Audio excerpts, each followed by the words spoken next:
Wij vinden het belangrijk om plat te kunnen kallen. En zeker met de vastelovend. Weet je waarom wij dat vinden?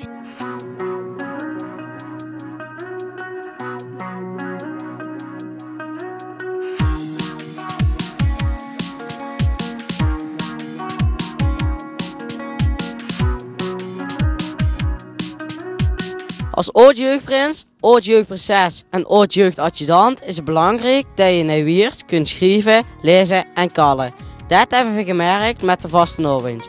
Alles schiet dan in het plat en zo kunnen we elkaar goed verstaan.